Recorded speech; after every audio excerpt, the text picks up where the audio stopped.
probablement deux effets majeurs. Le premier, c'est l'utilisation de plus en plus courante de produits manufacturés, c'est-à-dire de plats préparés. Le problème de ces plats préparés, c'est qu'ils sont en général très denses en calories. Ils sont très riches en sel parce que ça permet de les gonfler d'eau. Et ils sont très riches en fructose parce que le fructose est utilisé par les industries agroalimentaires pour faire une texture à nos aliments, rendre une sauce plus onctueuse, etc. Ce qui fait qu'on a une augmentation de notre consommation de fructose comme on n'a jamais vu auparavant. Et il semblerait qu'on ait bien un parallélisme en fait entre l'augmentation de consommation de fructose liée à l'utilisation de ces plats préparés et le développement de l'obésité et du diabète associé. Donc ça, c'est la première chose. L'autre point, c'est qu'on a aussi une augmentation de la taille de nos portions. Ça se voit dans des études qui ont été faites, par exemple, chez les vendeurs de fast-food, où on voit que la taille des portions de frites, la taille des burgers, etc., a énormément augmenté les 30 dernières années. Donc non seulement on mange une nourriture moins bonne, plus riche en calories, au lieu d'être riche en micronutriments et en vitamines, et en plus on en mange de plus en plus. Donc tout ça, c'est probablement des facteurs qui ont contribué au développement de l'obésité.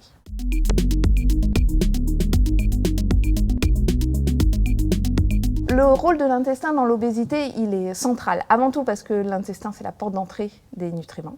C'est par là que ça passe. C'est par là c'est par l'intestin le tractus gastro-intestinal qu'on va digérer les aliments qu'on mange et qu'on va absorber les nutriments. Donc ça, c'est la porte d'entrée, c'est essentiel.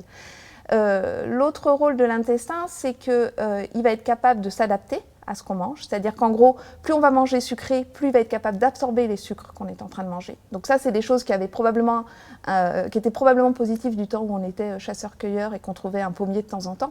Mais aujourd'hui, dans une société sédentarisée où on peut manger ce qu'on veut, finalement, c'est extrêmement négatif.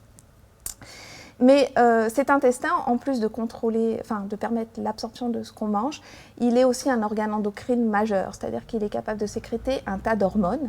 Et ces hormones, elles vont avoir un rôle soit sur la glycémie, via des hormones qui vont contrôler la sécrétion d'insuline, soit sur notre comportement alimentaire lui-même, c'est-à-dire que ce sont des hormones qui vont jouer des rôles soit orexigènes, soit anorexigènes, donc pour nous dire j'ai faim, j'ai plus faim, avec des relais centraux dans le cerveau.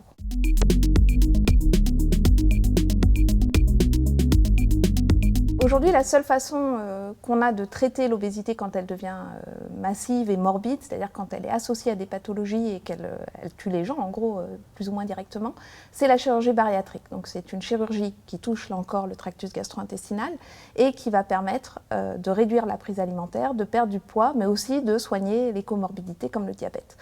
Le problème de cette chirurgie, c'est qu'on ne sait pas du tout quel va être son impact d'ici 20 ans, d'ici 30 ans, d'ici 40 ans.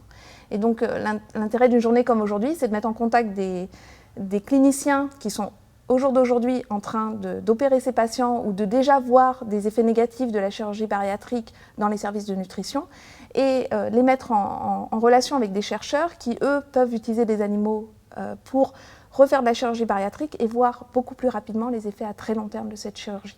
Quand on sait que 11 jours de la vie d'un rat, c'est équivalent à peu près à 1 an de la vie d'un homme, eh bien, en faisant une manip sur 3 mois ou 6 mois chez un rat, on va avoir une vision de ce qui va se passer sur 10 ans, sur 20 ans chez l'homme.